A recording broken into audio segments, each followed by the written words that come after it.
Good morning students. Today we are going to see about the types of vector. So vector la உங்களுக்கு first one கொடுத்திருக்காங்க plasmid.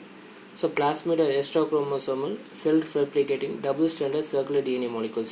So it is a double-stranded DNA molecules in bacterial chromosomes la நீங்க பாக்கும்போது உங்களுக்கு bacterial chromosome la உங்களுக்கு double-stranded self-replicating molecules கொடுத்திருக்காங்க found in bacterial cells in addition to bacterial chromosomes. Bacterial chromosome nuclear தவிர உங்களுக்கு வந்து plasmid இருக்குன்னு சொல்றாங்க.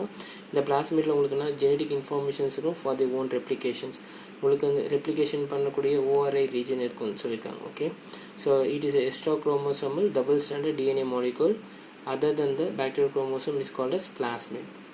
Okay, so the plasmid ஏற்கனவே சொல்லிருக்கேன் உங்களுக்கு ஒரு பயோடெக்னாலஜி ஒரு டூலா யூஸ் பண்ணிருக்காங்க. நம்ம எந்த டார்கெட் DNA உள்ள ஜீனை நம்ம இந்த plasmidல இன்சர்ட் பண்ணி நமக்கு தேவையான decide copies of DNA produce பண்ணுறதுக்கு நம்மளுக்கு இந்த பிளாஸ்மிட் ரொம்ப இம்பார்ட்டண்டாக இருக்குது. ஓகே, இப்போ அடுத்தது பாருங்கள் PBr322 சொல்கிற பிளாஸ்மிட் வந்து கொடுத்துருக்காங்க. PBr322 பிளாஸ்மிட் வந்து பார்த்தீங்கன்னா இட் இஸ் ரீகன்ஸ்ட்ரக்டட் பிளாஸ்மிட், அதாவது மாற்றி அமைக்கப்பட்ட ஒரு பிளாஸ்மிட் சொல்கிறாங்க. And most widely using cloning vector, நம்மளுக்கு க்ளோனிங் பண்ணுறதுக்கு இந்த ரீகன்ஸ்ட்ரக்டட் பிளாஸ்மிட் PBr322 வந்து ரொம்ப இம்பார்ட்டன்ட் சொல்லியிருக்காங்க. இட் கண்டென்ஸ் 4361 பேஸ் பேர்ஸ் இருக்குது. ஸோ 4361 பேஸ் பேர் இருக்குன்னு சொல்கிறாங்க டிஎன்ஏ மாலிகுல்ஸில். உங்களுக்கு பேஸ் பேர்னால் உங்களுக்கு தெரியும், அடினைன் குவானின் ஒரு பேஸ் பேர், சைட்டோசின் தைமின் ஒரு பேஸ் பேர், இது மாதிரி உங்களுக்கு 4361 பேஸ் பேர்ஸ் இருக்குன்னு சொல்லியிருக்காங்க. ஓகே, ஸோ PBr322 சொல்லும்போது P denotes plasmid. ஸோ இந்த ஹோல் பிளாஸ்மிட் தான் சொல்லியிருக்காங்க. BR respect that is the name of scientist Bolivar Rodriguez. இந்த BR வந்து எதை குறிக்குதுன்னா யார் கண்டுபிடிச்சாங்களோ அந்த சயின்டிஸ்ட்டை குறிக்குதுன்னு சொல்லியிருக்காங்க. Who developed this plasmid? The 322 is the number of plasmid developed from the laboratory. So 322 plasmid இந்த PBr322 சொல்ற பார்த்தனா 322 plasmid லேப்ல கண்டுபிடிச்சதுன்னு சொல்லிருக்காங்க. It contains two different antibiotic resistant gene அப்படினு சொல்லும்போது AMPR and next one is TETR சொல்ற ரெண்டு வகையான ஆன்டிபயோட்டிக் ரெசிஸ்டன்ட் ஜீன் இருக்கு. AMPR சொல்லும்போது ampicillin resistant gene and TETR சொல்லும்போது டெட்ராசைக்ளின் ரெசிஸ்டன்ட் ஜீன். நான் ஏற்கனவே உங்களுக்கு சொல்லியிருக்கேன், இந்த ஆன்டிபயோட்டிக் ரெசிஸ்டன்ட் ஜீன் ஒவ்வொரு பிளாஸ்மிட்ல இருக்கும்.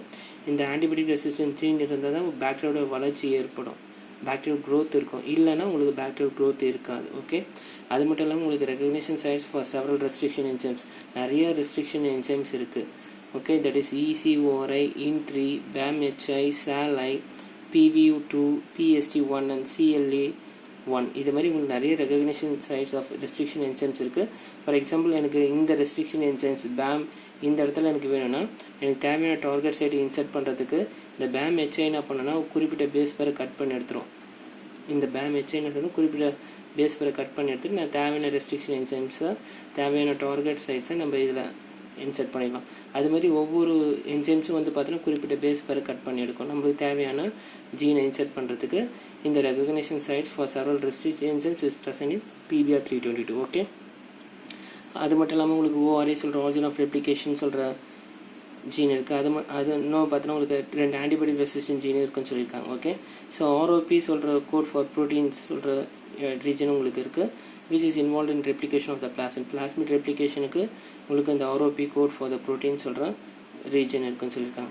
So this is a reconstructed plasmid PBr322 which contain 2 antibiotic resistant genes and several recognition sites for several restriction enzymes. Okay,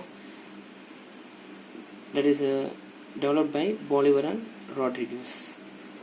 அடுத்து TI plasmid. So இந்த TI plasmid எந்த பாக்டீரியமில் இருக்குன்னா it is found in Agrobacterium tumefaciens. இந்த Agrobacterium tumefaciens சொல்கிற பாக்டீரியமில் இது வந்து ஒரு மண்வாழ் பாக்டீரியம் சொல்லுவாங்க, சாயில் இனபேட்டிங் பாக்டீரியம் சொல்லுவாங்க. இதில் இருக்கக்கூடிய இந்த பாக்டீரியாவில் இருக்கக்கூடிய பிளாஸ்மிட் தான் TI plasmid. ஒவ்வொரு பாக்டீரியல் செல்லையும் உங்களுக்கு பிளாஸ்மிட் இருக்கும். Okay, so bacteria responsible for inducing tumour. உங்களுக்கு வந்து பார்த்தீங்கன்னா ஒரு நோய் ஏற்படுத்துன்னு சொல்கிறாங்க, டிசீஸ் ஏற்படுத்துன்னு சொல்கிறாங்க. ஒரு மகுட கழலே ஒரு டிசீஸ் ஏற்படுத்தும் இந்த பாக்டீரியம் தான், because having TI plasmid in several dicot plants. 23 தாவரத்தில் உங்களுக்கு வந்து பார்த்தீங்கன்னா இந்த நோய் ஏற்படுதுன்னு சொல்கிறாங்க. ஸோ இந்த plasmid carries transfer gene, that is TRA சொல்கிற ஜீன் இருக்குது, which helps to transfer tDNA from one bacterium to other bacterium or one plant cell to another plant sell.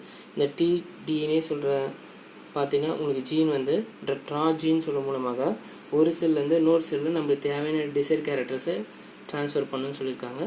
So it has அது மட்டும் இல்லாமல் என்னென்ன gene இருக்குன்னா ONC gene for oncogenicity gene இருக்குது, ORI gene for origin of replication இருக்குது, and INC gene for incompatibility அப்படின்னு சொல்லியிருக்காங்க.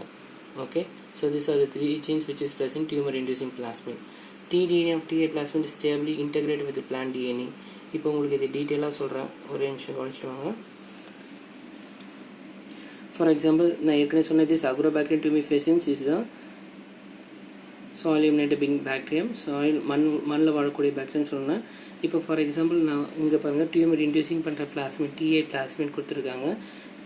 இந்த ரீஜன் நல்லா கவனிங்க, இந்த ரீஜனில் டியூமர் அந்த நோய் ஏற்படுத்தக்கூடிய ஜீன் இருக்குது அப்படின்னா தட் இஸ் tDNAன்னு கொடுத்துருக்காங்க.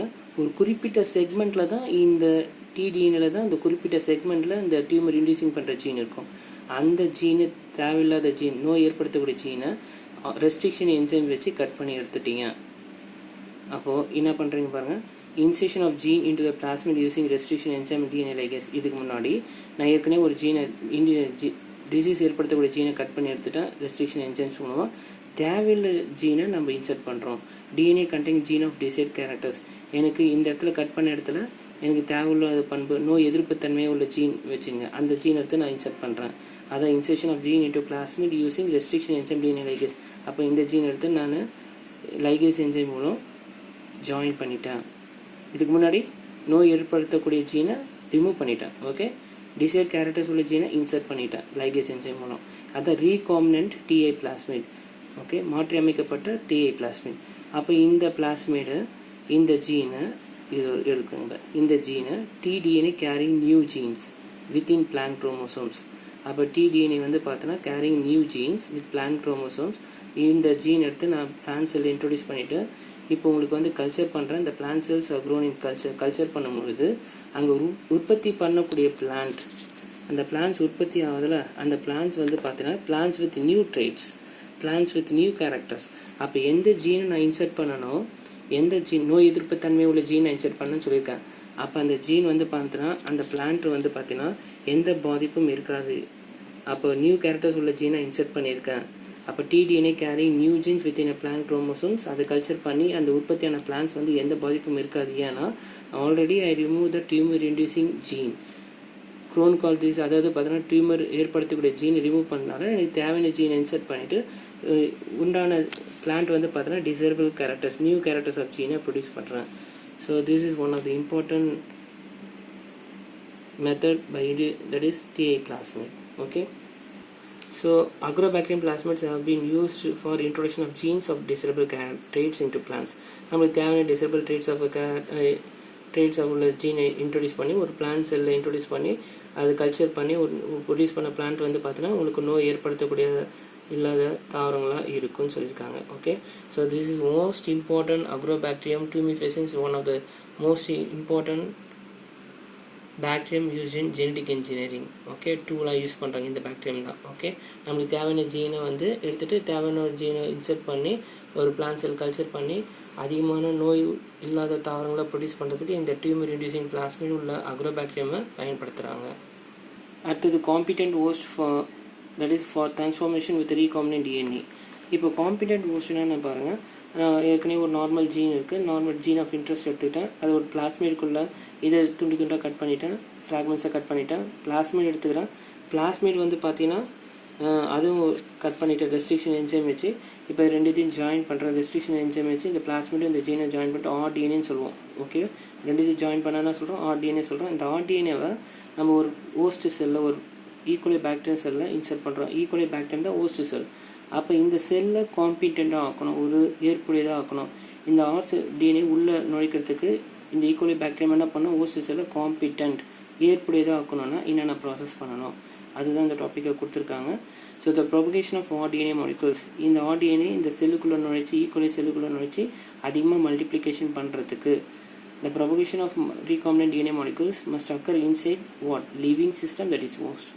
Many types of host cells are available for gene cloning which includes equally bacterium பற்றி சொல்லியிருக்கேன். வேறு எதெல்லாம் செல்லு நீங்கள் எடுத்துக்கலாம்னு சொல்லும்போது RDNA உள்ள நுழைக்கிறதுக்கு செல்லுக்குள்ளேன்னு சொல்லும்போது ஈக்குவலி எடுத்துக்கலாம், ஈஸ்ட் எடுத்துக்கலாம், அனிமல்ஸ் ஆர் பிளான்ட் செல்ஸ் கூட எடுத்துக்கலாம். Type of host cell depends upon the cloning experiment. எந்த செல் எடுத்துக்கிறோம் அதுக்கு தகுந்த மாதிரி உங்களுக்கு வந்து பார்த்தோன்னா அதிக எண்ணிக்கை உள்ள DNA வந்து ப்ரொடியூஸ் பண்ணலாம், அதிக எண்ணிக்கை உள்ள RDNA ப்ரொடியூஸ் பண்ணலாம். that is cloning experiments. So E. coli is the most widely used organism as genetic makeup has been extensively studied. It is easy to handle பண்ணுறதுக்கு இந்த E. coli bacteria ரொம்ப ஈஸின்னு சொல்கிறாங்க. வளர்ச்சி அதிகமாக ஏற்படும். Can accept a range of vectors. எந்த plasmid வளம் எந்த RDNA வளம் நம்மளுக்கு உள்ள அந்த E. coli bacteria இன்சர்ட் பண்ணலாம். And also being used to study for safety. உங்களுக்கு வந்து பார்த்தோன்னா பாதுகாப்புடையதாக இருக்குன்னு சொல்கிறாங்க. So one more important features of E. coli to prefer as a hostess. ஏன் E. coli வந்து பார்த்தோன்னா ஹோஸ்ட் எல்லாம் நம்ம ப்ரிஃபர் பண்ணுறோன்னா ஏன் எடுத்துக்கிறோன்னா is that under optimal growing condition the cell divides every 20 minutes. ஒவ்வொரு 20 நிமிஷத்துக்கும் இந்த E. coli பாக்டீரியா வந்து மல்டிப்ளிகேஷன்ஸ் நடந்துகிட்டு இருக்கும். அதனால தான் நம்ம வந்து பார்த்தோன்னா ஒரு RDNA E. coli அது ஹோஸ்ட் செல்லில் நம்ம செலுத்துறதுக்கு ரொம்ப ஒரு முக்கியமானதுன்னு சொல்கிறாங்க. Okay, since the DNA is hydrophilic molecules. DNA வந்து பார்த்தீங்கன்னா வாட்டர் அப்சார்பிங் மாலிகூல்ஸ் இருக்கிறதுனால it cannot pass through cell membrane. நம்ம ஒரு ஹோஸ்ட் செல் மெம்பரேனுக்குள்ளே பாஸ் பண்ண முடியாது டிஎன்ஏவை. So in order to force bacteria to take up the plasmid வந்து உள்ள பாக்டீரியா செல்லுக்குள்ளே செலுத்துறதுக்கு the bacterial cell must first be made competent. அந்த பாக்டீரியா செல் அந்த ஹோஸ்ட் செல் அந்த E. coli பாக்டீரியா வந்து நம்ம காம்பிடென்ட்டாக ஆக்கணும், ஒரு ஏற்புடையதாக ஆக்கணும். எதனா RDNA பிளாஸ்மிட்டை உள்ள செலுத்துறதுக்கு டு டேக் அப் டிஎன்ஏன்னு சொல்லியிருக்காங்க. This is done by treating them with a specific concentration of divalent cations such as calcium. Calcium ஏன் பயன்படுத்துகிறோன்னா calcium allows DNA into bacterial cells through plasma membrane.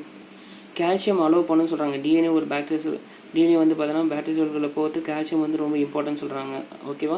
அது மட்டும் இல்லாமல் அந்த RDNA நம்ம என்ன பண்ணோம், ஐஸில் வந்து இன்குபேட் பண்ணோம். ஃபஸ்ட்டு வந்து such cells incubating cells with ice. First ஐஸில் இன்குபேட் பண்ணுறீங்க. Followed by placing them briefly on 42 degrees Celsius heat shock கொடுக்குறீங்க. திரும்ப வந்து it placed back on ice. இந்த RDNAவை ஃபஸ்ட் ஐஸில் இன்ட்ரடியூஸ் பண்ணிவிட்டு அதுக்கடுத்து பார்த்தீங்கன்னா 42 degrees Celsius ஹீட் ஷாக் கொடுத்துட்டு திரும்ப put them back on ice. இப்போ என்ன நடக்கும், உங்களுக்கு இந்த ப்ராசஸ் எல்லாம் முடிச்ச பிறகு இங்கே என்ன பாருங்கள், this enables bacteria to take up the recombinant DNA. இந்த RDNA இந்த bacterial cells அழகாக உள்ள எடுத்துக்குன்னு சொல்லியிருக்காங்க. The bacterial cells allows the RDNA. Okay, so these are the process which enables bacteria to take up the recombinant DNA. இது ஒரு முக்கியமானது சொல்கிறாங்க. அப்போ E. coli தான் வந்து பார்த்தோன்னா ப்ரிஃபரபாக யூஸ் பண்ணுறாங்க. ஒரு பிளாஸ்மிடை உள்ளே நுழைக்கிறதுக்கு எந்த பாக்டீரியா வந்து ஒரு ஹோஸ்ட் செல்லுக்குள்ளே நுழைக்கிறதுக்கு எல்லா ஹோஸ்ட் செல்லும் வந்து பார்த்தோன்னா அந்த RDNA உள்ளே நுழைக்க முடியாது, நம்ம தேவையான பிளாஸ்மிடை உள்ளே நுழைக்க முடியாது. அதுக்கு அந்த செல்லை நம்ம என்ன பண்ணணும், காம்பிடென்ட் ஆக்கணும். அப்போ இந்த ப்ராசஸ்லாம் உங்களுக்கு பண்ணுறாங்க. Okay, thank you.